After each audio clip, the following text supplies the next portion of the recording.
All right, so we mentioned very briefly on yesterday's show that PewDiePie, the most successful YouTuber in the world, if you have never heard of him, ran into a bit of controversy, to say the least, that saw him booted from YouTube's preferred list as well as dropped from Disney's Maker Studios. Joining us to talk about some of the pitfalls for brands when it comes to internet influencers is Sami Main from Adweek. How's it going? Hi, everybody. This is like the opposite of the last time I was here. It's so good to talk to you guys, though. It's great to talk to you, too. So first, explain a little bit about what led exactly Disney and YouTube to kind of distance themselves, putting it nicely, from PewDiePie. Yeah. Distance is, I guess, the right way to put it. But over the past few weeks, PewDiePie had been uploading a bunch of different videos, and some of them happened to have anti-Semitic messaging. He wrote in a Tumblr post that that wasn't his intention, but that he was trying to bring to light some of the various things that are out there on the internet that are also anti-Semitic. And it took 9 of these videos for the Wall Street Journal to notice, so shame on the rest of us journalists for not picking up on it sooner either. And once they kind of reported it, both Disney's Maker Studios and YouTube kind of decided that wasn't for them. And it wasn't fair for advertisers to kind of be put in that situation as well, because, you know, they assume that the most popular YouTuber, everybody's watching him, so they want to put their ads there. And then turns out he was saying some pretty terrible things. So you say shame on us journalists for not noticing, but I don't know about you, but PewDiePie isn't what I like to enjoy in the evening, sitting on the couch. You don't sit down with a remote control on PewDiePie's playlist? I don't, but I do have 11-year-old twin boys who do watch him, and so this was a good opportunity for me to have what we call as parents a teachable moment. And, they had seen it and they explained to me that, which I'm sure if you've read into this, you know that he was trying to prove how crazy the internet is these days. And he was using a service called Fiverr where you can pay anyone to do anything, right? And so these people held up a sign that said, "Kill all Jews."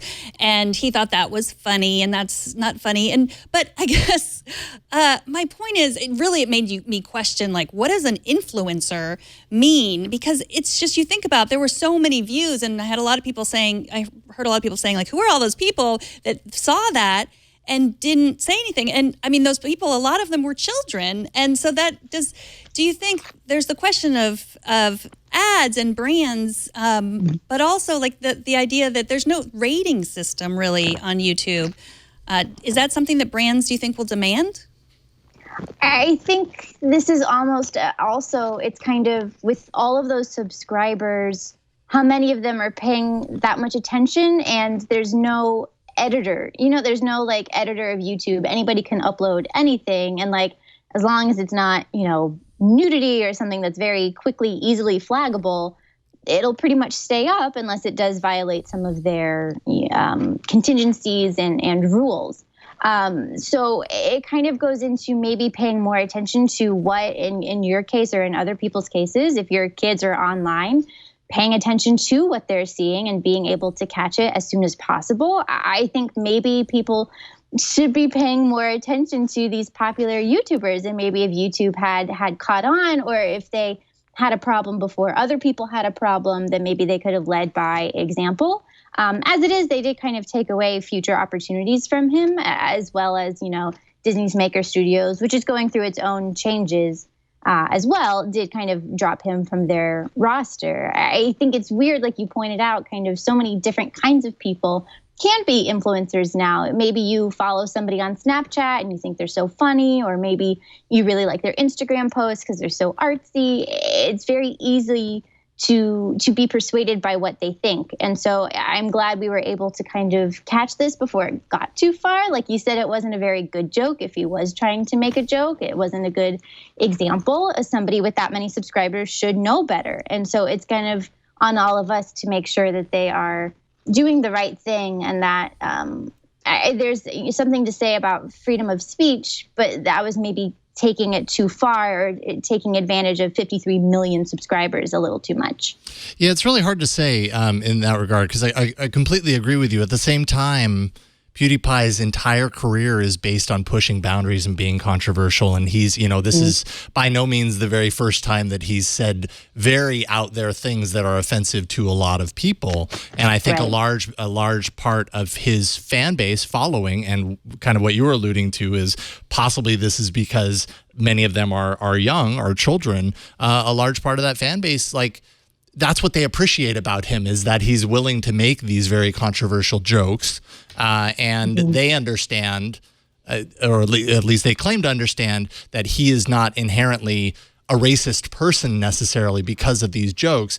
Having said that, there's the wider kind of optic of the fact that the world right now is extremely sensitive to this very topic. And how does that get interpreted? What I want to know is, how do companies like Disney, of all companies, misunderstand the potential of an influencer like PewDiePie? I mean, he has a history. So if Disney really felt strongly about this ethical line, I mean, before they put their money where their mouth was, as far as kind of putting him to work for them, as a company, you got to kind of do your homework, right? Exactly, and that's kind of in the article that I did write. I write for Adweek, and that was kind of what we were scrolling through before. Somebody that I spoke with kind of equated it to Jackass back when that was on MTV, and what kind of brand or company advertises against that? It's got to be somebody who doesn't mind their messaging being next to that kind of program. And there's a program for everybody. There's a brand for everybody. So it's kind of interesting because on YouTube, it is a free platform for people to use. But if you're a part of that YouTube preferred program, I think brands, and maybe not Disney, maybe Disney just wasn't paying attention to what one of their top influencers was posting. But brands probably just look at reach. They probably just look at how many views these videos are getting, how many subscribers these influencers do have, and they're just buying against that. And it really does come down to, like you were saying, just doing that extra bit of homework, just maybe paying attention, even if you've already bought, a sponsorship, or just checking in every few weeks just to make sure it's something that you kind of still want to stand next to. It is a really interesting commentary on free speech, because he still has his YouTube channel and no one's taking that away. He can still say whatever he wants, but he can't. He's lost his advertising. He's lost his preferred advertising status. He's lost Disney, and so do you think this will be a wake-up call to advertisers in the future, or do you think this was a one-off? Kind of also in the piece, I talked to some really smart people. It's a good piece, I promise. But what somebody else also said was this happens so much more infrequently than other celebrity spokespeople. If Ryan Lochte can almost ruin Brazil and still come back with different sponsors a couple months later. Good point. We constantly have those types of missteps. Or the example somebody used in the piece was, you always hear of a celebrity stumbling out drunk, puke everywhere, all over tabloids, and that's all you're going to see for a couple of days. But there's still maybe a fragrant spokesman. They still have brands that are going to be attached to them. Maybe they went to court for marital abuse, and there's still going to be, people who don't mind that stigma is there because they want people to move forward and they want, to give people another chance or whatever the choice may be. I feel like we see it a lot more frequently in the celebrity kind of spokesperson space, and we've seen not too many from the influencer side of things. I think it's still something that people are feeling out. Not too many brands are heavy into this space, but I think influencers are usually pretty aware of how their audience views them, and they want to make sure they keep their fans, because their fans are the whole reason that they are influencers. And so I think they're used to walking that fine line, and we don't see it very often at all from influencers. Well, Jason brought up earlier that this was just a really hard time right now, and to make Nazi jokes. I mean, there were websites that were pro-Nazi websites that were then taking this on face value and not understanding the joke. And it brings back this idea of a rating system on the internet, because I do believe in free speech. Because it reminded me, when I watched the video, it reminded me a little bit of Sacha Baron Cohen, who did Borat and movies like that, where he would go to places and sort of make fun of them a little bit and bring out people's racism, their inherent racism. And that was fundamentally different than what PewDiePie did, which was PewDiePie put this sign in the hands of people who did not know what it said and made fun of them. And that's very specific kind of satire, and that he failed at it. And I think those things, when you just throw that out to 53,000 people, you're going to... 53 million. 53 million, sorry. I'm so bad about Way that. more. 53 million people, you're going to have some people that are going to misunderstand it. And I think that something has to change there. I don't know what it is. Do you, Sami?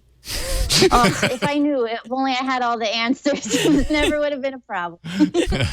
Solve the world's problems, Sami. That's all we're asking, please. I'm getting to it, I promise. Soon. Awesome. We really appreciate you coming on today to talk about this. Sami Main, of course, with Adweek.com. Where can people follow you online? You can find me at Sami Main. That's SAMIMAIN on Twitter. The background picture on Twitter is of Martha Stewart and Snoop Dogg. That's how you know you're in the right place. They make a great TV show on VH1. Check it out if you need a laugh in these dark, dark times. Excellent. Appreciate it. Thank you so much, and we'll have you back soon, Sami. Have a good night, guys. All right. Have a good night.